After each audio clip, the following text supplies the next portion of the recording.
Welcome back. And today we're doing part 3 on the series with Stephen Sanzeri covering his book Ultimate Prey.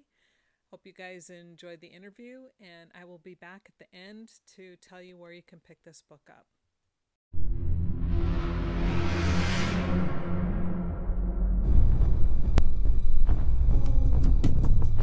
And where do we go from here?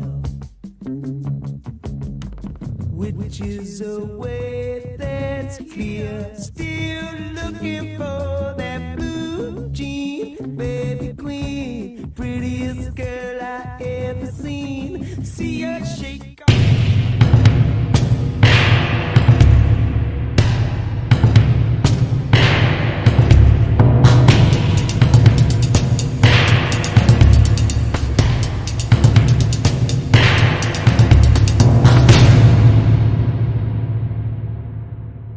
All of them are missing with no explained reason. For all intents and purposes, they've just vanished.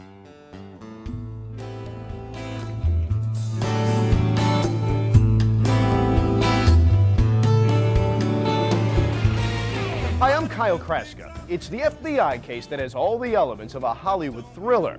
A missing millionaires, a huge reward, and clues the cops just can't figure out. We feel almost certain that the women were the victims of a violent crime.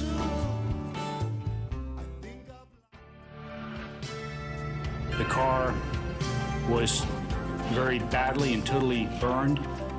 It's been positively identified by dental records. Second victim that was in the trunk of the burned vehicle. DNA testing has been done. People responsible for the Yosemite murders are behind bars. Police interest in the ex-cons heated up. They were getting locked up on parole violation. But at that point, they were focused really in the wrong direction. Our final guest of the program is a former police officer, Steve Sanzeri. Everyone on all the message boards have all been talking about this case and debating it and saying, hey, man, there's something more here than meets the eye. But I wanted to visit with an expert on this, and Steve obviously is. Steve, thanks for joining us. How are you? Good morning, Scott. Thank you for having me on. Mr. Sanzeri, are you there? I am. How you doing? I'm doing pretty good. Like you don't know, we've just been talking all day.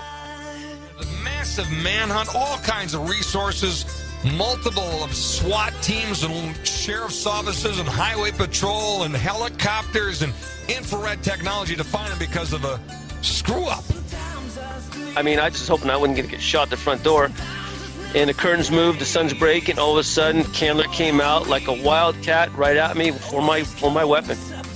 This is a fascinating story.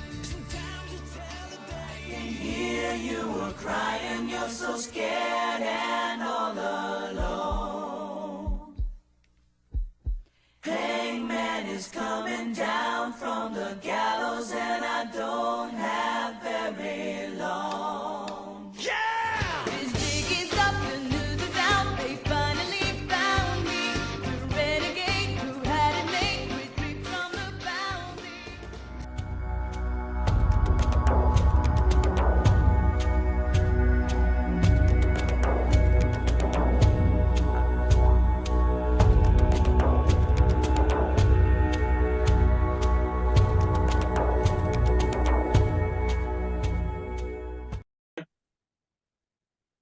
Okay, we are back for part 3 with Stephen Sanzeri on his book, The Ultimate Prey. And this time we will be actually winding it up and finishing off the book. And there's just so much. I mean, we could talk about this for hours. But Stephen, what I wanted to ask you is toward the end, you're talking about, you state, I turned on the television and raised the volume. Channel 13 had my full attention. Did Cary Stayner act alone, as it was titled? The media was still asking.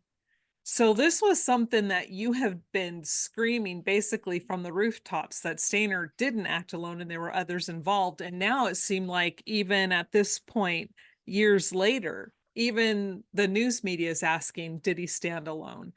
So what did you think about that? And did you go to the memorial? Yeah, to answer your question, when the media started going for the narrative that Cary Stayner did not do this alone, is when I befriended Mike Mooney, who also was befriended with Rhonda Dunn, Carrington's using communications with them, law enforcement. Modesto's right there, and Mike Mooney did not believe Cary Stayner acted alone. And matter of fact, I think he's the one who wrote the article about Rhonda Dunn seeing Paul Candler, and he looked like Cornelius and all that kind of stuff. And so she was very important to him also. And it actually ended up going to AP or Bay Area News with the case, which is a broker for AP and Associated Press and whatever it was back then. And then your second question was, I'll find it. okay, that's all right. No, So then, it's it started with a different narrative, and then and that was going on for a year or two.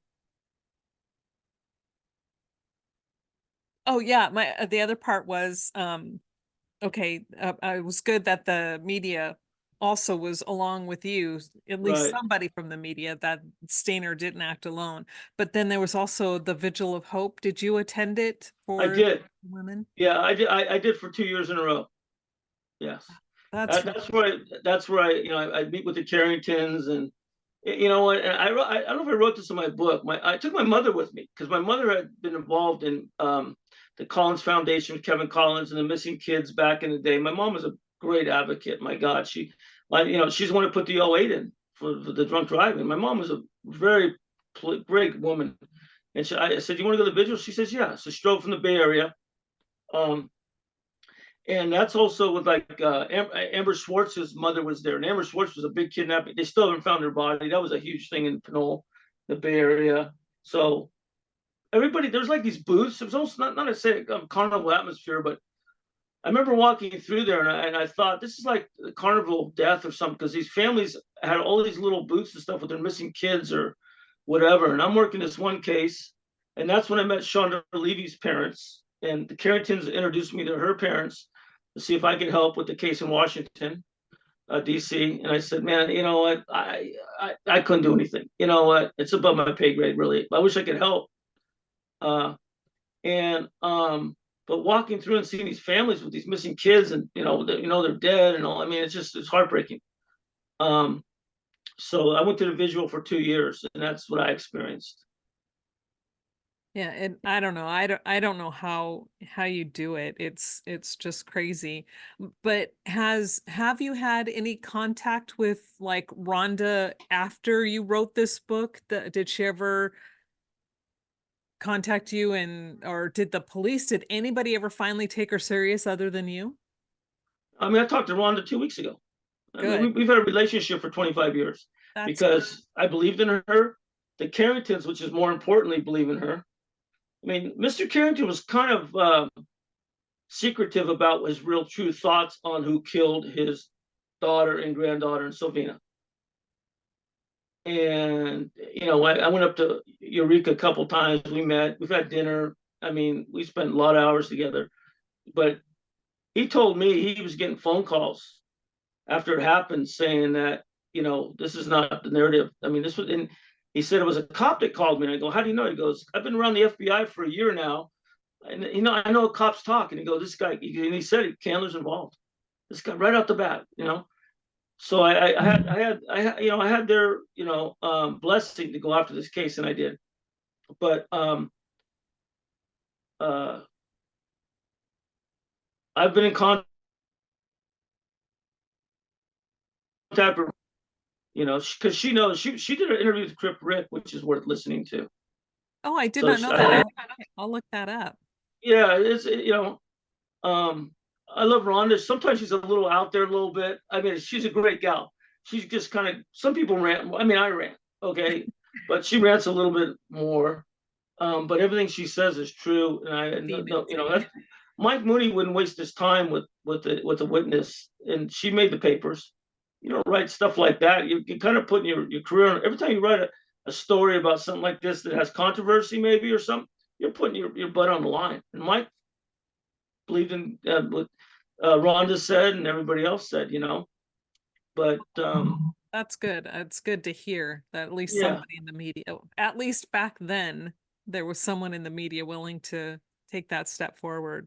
Well, and Right. then there's one person that I have not mentioned yet, but she's mentioned in the book quite a bit, just because I saved her for last because of her ending, and that's Nancy. Can you fill everyone in on who Nancy was and how she contributed to this case? Because I think she helped you out quite a bit. Oh yeah, Nancy. Yeah, I can divulge it now. Her real name's Nicole Lutterman, Luderman. I changed names in books, That's okay. and she's sad to say she's since passed, but I want her to get some recognition now. Maybe let's say her life's not in danger, and let's give her some, let's give her some, kudos.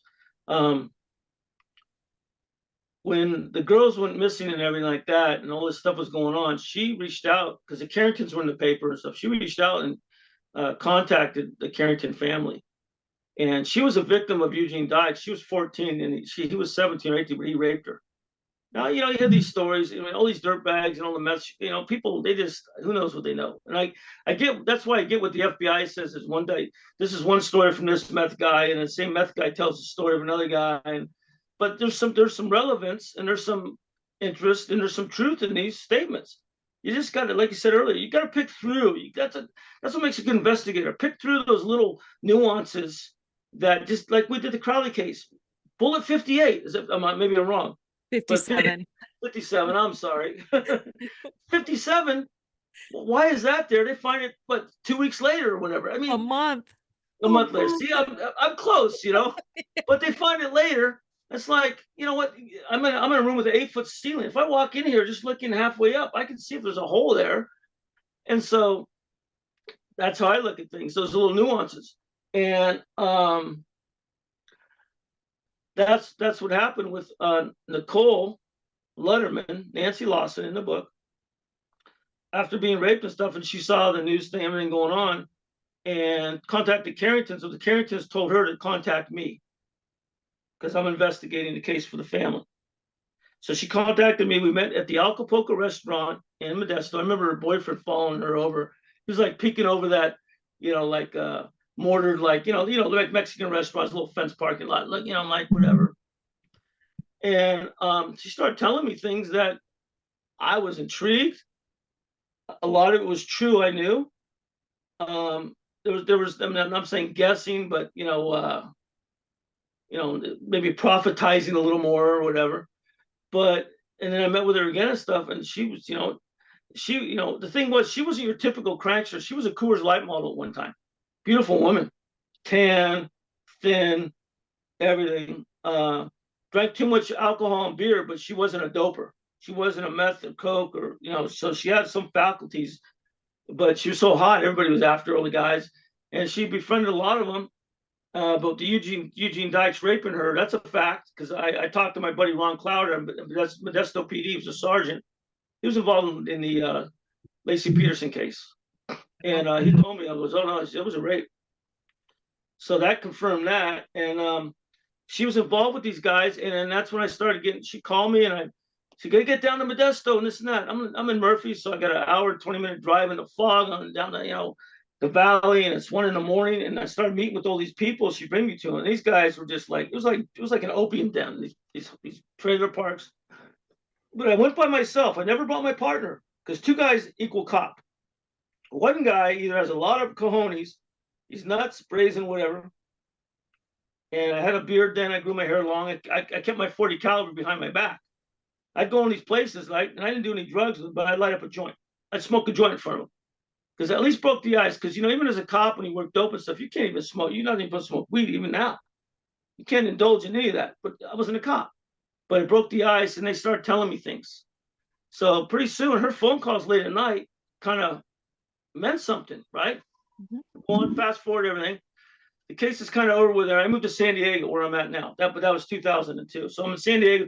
She calls me out of the blue, and this guy's going to talk and tell us everything. And I'm like, I've been hearing from her every week. She's so infatuated. It's killing me. I don't have time for this shit, right?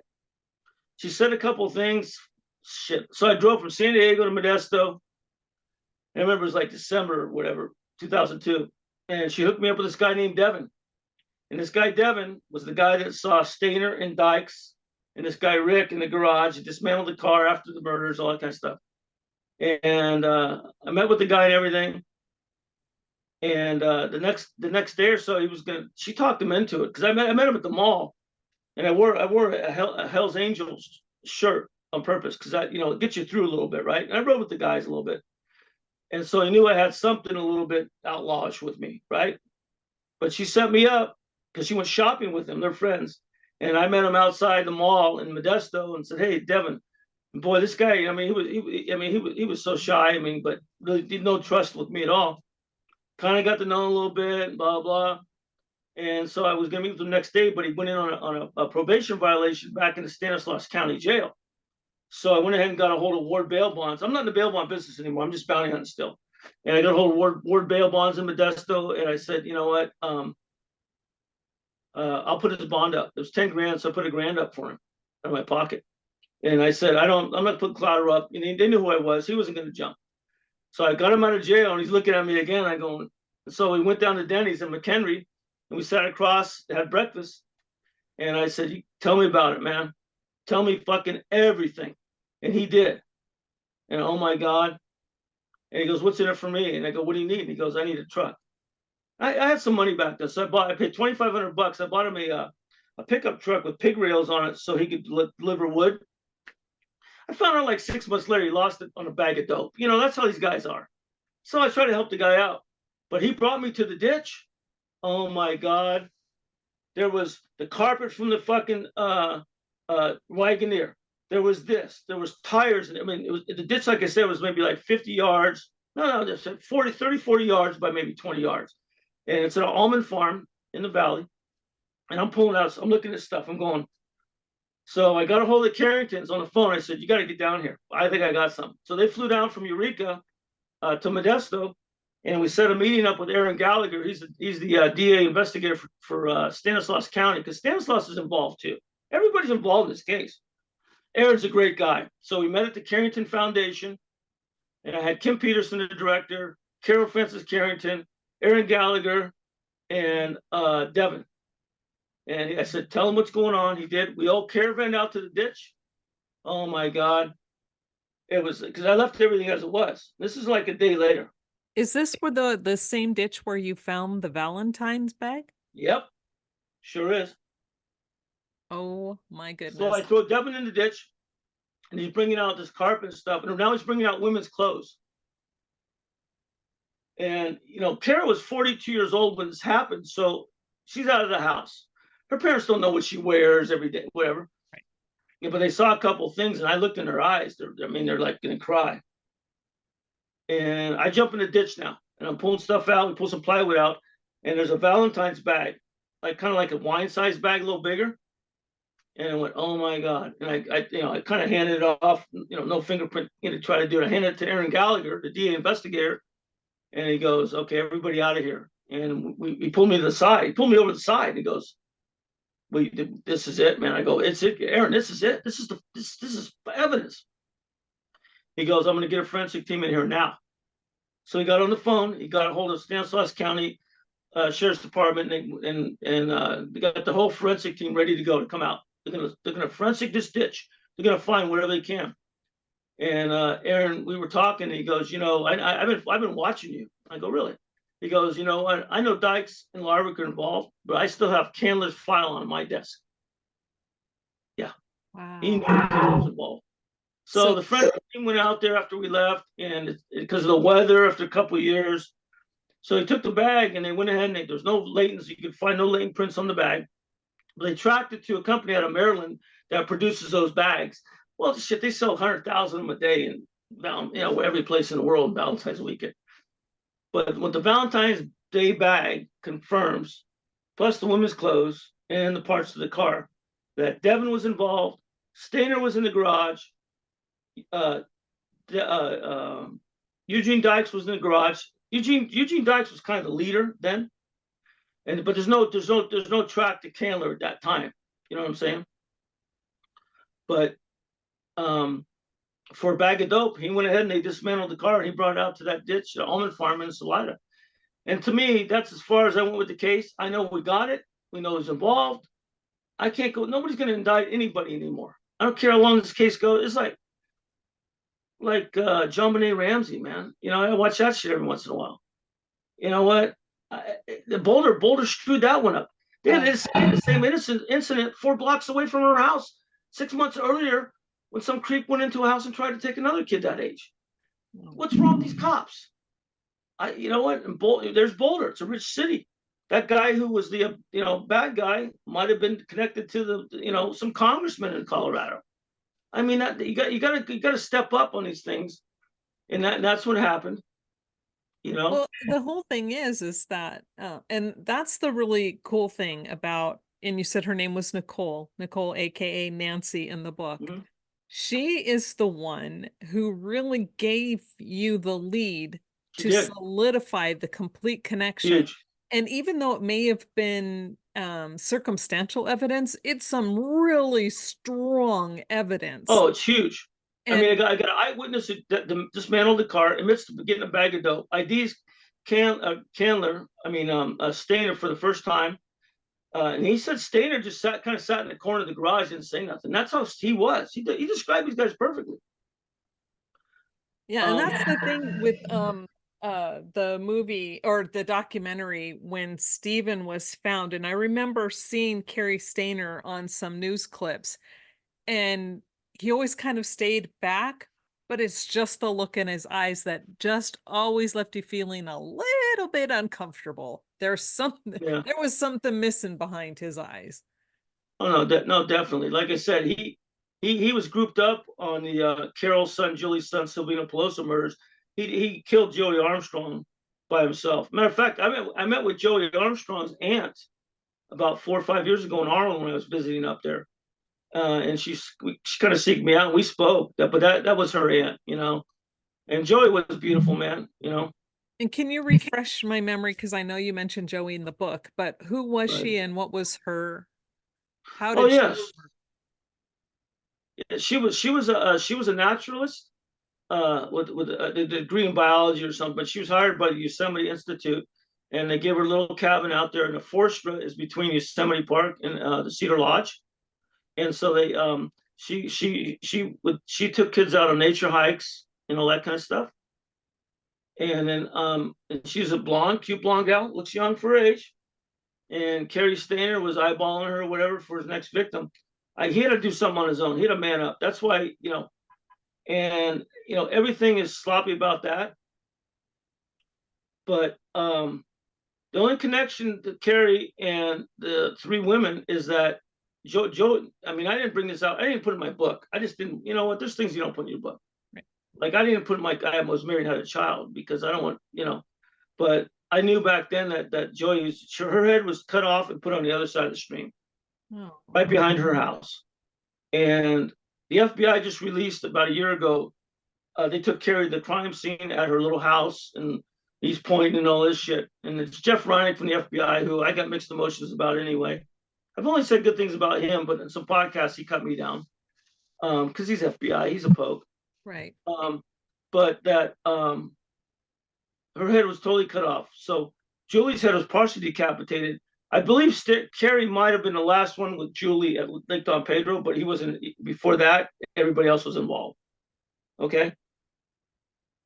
And when you look back, the car was burned out in off Wheeler Road, up by Strawberry, off of 132 highway, or 120. There's Highway 4 in Arnold area, and then there's 120, and there's where Wheeler Road's at. And Larwick had a house up there about a mile from Wheeler Road. And that MO is the burned out vehicle, everything else. So all the MOs, like you said earlier, they're all different. But Cary definitely killed Joie Armstrong. No doubt about that. That's the federal charge because that happened in the park. The other ones are actually state charges. Oh, okay. And they actually tried I believe they tried the federal charge ahead of time. But when it came to the state charge, that's the first time in 2.5 years since I wrote that report I heard from the FBI. I got a phone call. Now you got to remember something, and this was in the papers, is that Senator Grassley, I love Grassley out of Iowa. Man, the guy's so sharp. He said that the Yosemite case was the worst bungle with the FBI since Ruby Ridge and Waco. He hated this case. And I still have never reached out to him because you know what? What is he going to, it's been a long time. But when he said that, I went, yeah, it's the bungle. It's the FBI's worst third bungle in the history of the United States is this case. And he brought it up, and that's what happened. And that's the frustrating thing. It's knowing that you can prove beyond pretty much a shadow of a doubt what is wrong with a particular either government case, state case, whatever, and you can prove it, and you can prove that they had it wrong. And instead of them making it right and really, I don't know, fixing their mistakes, they just dig their heels in deeper, and they're like, nope, we don't care about, justice. We don't care about, the rightness of it. We just want to be right. We're going to be right. And this is what we say. No, you know what? You're partially right. It's more than that. When you take that step, they're putting money in your pockets. Okay. I mean, when I got arrested in Mariposa, because I was chasing the biggest drug mule and everything, chasing the biggest bounty in Mariposa in '95, and I got indicted for felonies. I didn't do anything. They're getting me out of the way because I'm stepping on somebody's toes. And the toes I'm stepping on got a lot of money in their pockets. The thing is all the kids, not all the kids, but a lot of the cases I was doing, we're talking about, there's only a step or two, and then now you're to, politicians, the biggest politicians in California, or maybe the nation. Look at Ollie North taking the fall with the Iran-Contra thing. Of course, he knew what was going on, but I mean, he still took the fall. Well, and here's the thing, especially with Oliver North, is that everybody, because we were alive back then. Maybe some of the people who are listening to this right now wasn't alive, or they were not alive, but everybody knew he was not, everybody knew he was the fall guy, and yet he was allowed to be the fall guy. Yeah. Yeah, exactly. I mean, it goes Barry Seal, this, that, like I said, every major country, every big country has a major illegal drug trade. It's a big part of the economy. And it keeps the cash going, And it was the same thing back then. It was like Orb Hatton, back when Orb Hatton in 84, 85 was investigating for Mariposa County, the new sheriff, the drug trade in Mariposa County Sheriff's Department. The sheriff brought an FBI guy and everything else. You three guys are going to go infiltrate this whole department because he knew what was going on. It's the same thing, and it's going now, but it was the same thing when I got the Yosemite case. It was the same marks.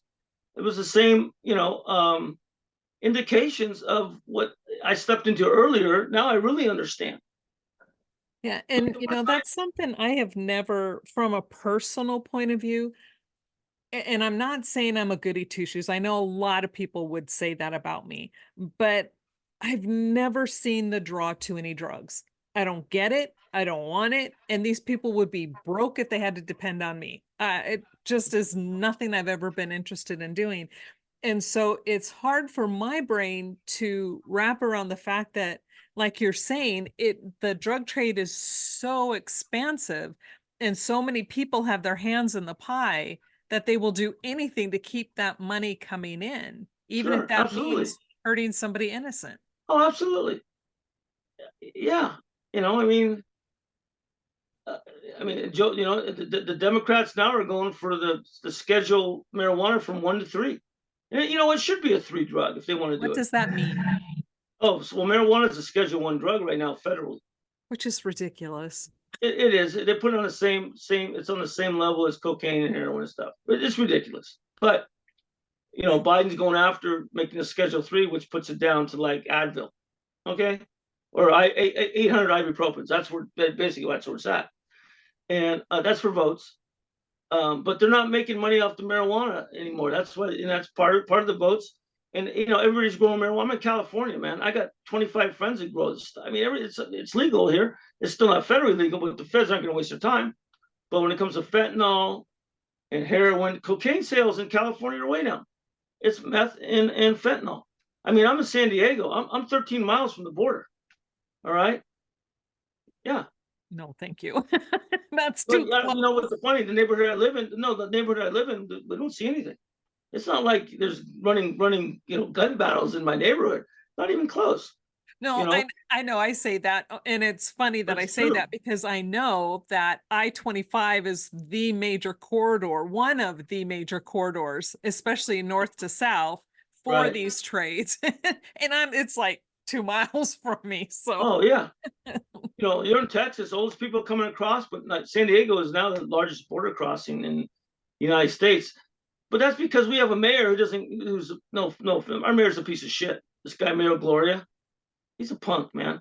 no, He's I a mayor. love California and I've never looked back. I don't miss it. I don't because it's a shit show now. Pardon That's my why I'm looking. French. That's why I've been looking at Tennessee. I'm out of here. Oh, You know, Tennessee's beautiful. I'm Oh. out. No, I got to go back to fishing and hunting. But you know, I mean, there's work here in San Diego. That's why I do. But other than that, the government down here, you know, it's. I mean, I see. I go in the internet. I see the seizures that you know, Border Patrol and Customs are making at the border. I mean, they just got like 600,000 pills last week. That's 10% probably. That's going over every day. I mean, it's, you know, but the thing is, it's not like it's killing people, and you know. But the thing is that the open borders aren't just because of boats. There's money coming in, man. The cartels are paying off these politicians, and the politicians are controlling the law enforcement. The law enforcement get, hey, you know, we'll do this and that, and they'll direct it. You know, like the defund me thing, same thing.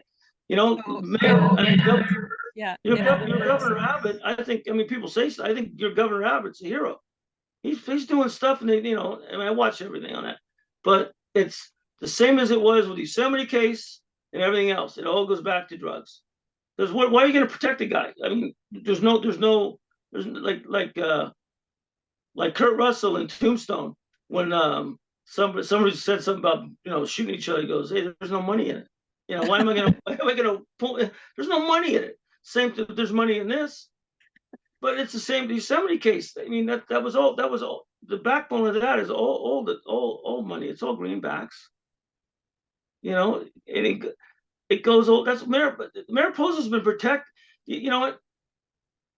Our inspector general hasn't done a thing about Mariposa. Inspector general is the head cop really the head cop in California.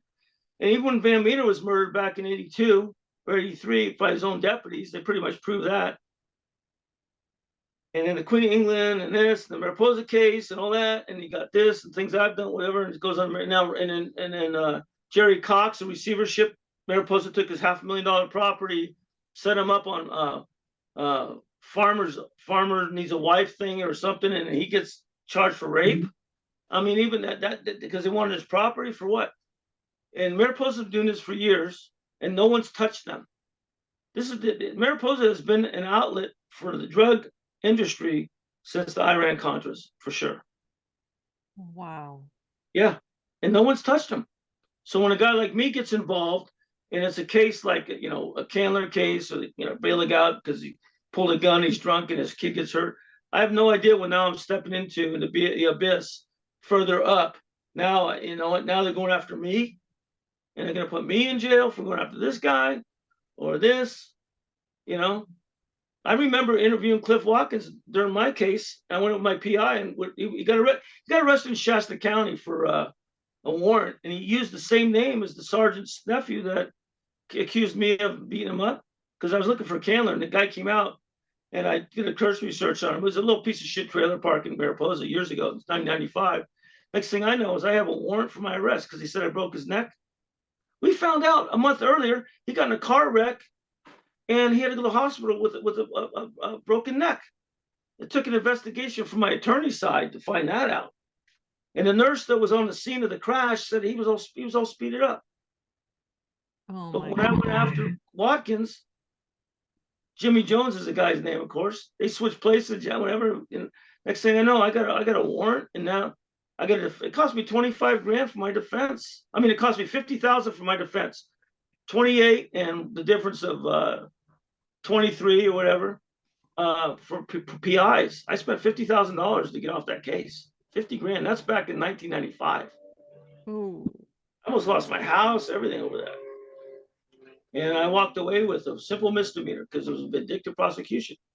It's the same thing going on now, but you know, it's just Mariposa, you know, and we get into it later with Philip Marshall. And Philip Haney, you know, what went on with those guys. It's the same good old boys, you know. And like I said, Philip Marshall was very close because my daughter went to school with his kids, you know. We need to do another video and We talk will. about that because there's so much about, that it's not even funny. Well, that's your mother lode of California. Proud to say that there's more crap and shit going on up there than everybody goes, oh, every place is corrupt. You know what? Maybe, but not like this. This has been going on for years. And, you know, you can go into Facebook, some Mariposa, there's a lot of things like that. But no, it's been going on for years, Catherine. It hasn't changed. And like I told you earlier, I talked to you last week on the phone, 6 months ago, a pretty high up county employee contacted me, telling me the same shit I already knew, basically. And I'm like, nothing's changed. I mean, I don't know who this guy is. And then I get a call or an email from a gal who was related to Terry Ray. 25 years later, she was 5 years old then. That was her stepdad. That's terrible. I mean, you know what? That's what I'm saying is there's still questions out there, you know. And these people, I mean, maybe they're getting older or they find religion or whatever it is. It's every once in a blue moon, somebody gets my book or something and knows somebody, or it's them or whatever, and I have no reason not to believe them. There's no reason, and they're all scared, you know. The first thing, are these guys still in prison or whatever? I go, I think so. I don't follow it, you know. But it's the same stuff up there. And that's the whole mother lode up there in the Yosemite case, you know, and everything that happened. It's pretty crazy, man. Yeah, it is. But, and again, what I think we can wrap this up, but thank you so much, Stephen, for joining me. Again, my computer's letting me know time's over. Oh yeah, no, I we're have good. 3 minutes to go. But anyway, again, everyone, you can, and I will put a link down below where you can get a copy of Stephen's book. This is, again, you can tell I researched what he said. Excellent book. If you want to know really who was connected other than Cary Stayner with these murders that happened. And I learned too, thank you for explaining about Joie. For some reason, that just wasn't connecting in my brain. And now that just makes sense how her death then ties in with some of the one of the deaths of the young girls that was kidnapped. But thank you. Thank you so much. Oh, I you're really welcome. appreciate you. And you are welcome back anytime, and we'll try to set up another one. We'll do another one. All right. Thanks. Okay, thanks. See Have you a good later. one. Bye. That was really interesting. And all I can say is thank you, Stephen, for taking the time to talk to us about your book. Again, everyone, if you want to purchase this book, it is Ultimate Prey. You can find it on Amazon. I will have the link down below. But out of everyone in this book, I would say that the two people that I admire most, and as you can tell by the interview, I'm sure, are Rhonda and Nancy. And as you know, Nancy was not her real name. Stephen gave her real name as Nicole. These two women really went out on a limb, and they were the ones who kind of helped, well, not kind of, they let Stephen piece things together, and they were the real connections on proving that Cary Stayner was not alone in committing the murders. And so my hat's off to you women, both Rhonda and Nicole. But anyway, again, Ultimate Prey, Stephen Sanzeri. You can find more of Stephen on a lot of other different platforms. He's been interviewed by multiple people. You'll find him on, I think Greg Fernandez Jr. still has his interviews with him up. I know Crypt Rick on YouTube. That's how you can find him. You'll find his interview with Stephen as well.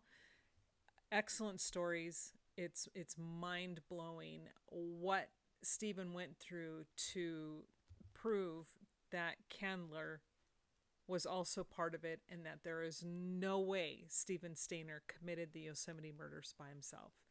Just doesn't make sense, especially when you have multiple MOs and, multiple people, women involved. You have a woman with two young girls and one guy, I don't know. The way Stephen presents it, it makes a whole lot more sense that Candler was also involved. But again, there you go. And again, thank you so much, Stephen. I truly, truly appreciate everything you did. Hope you guys have a good day.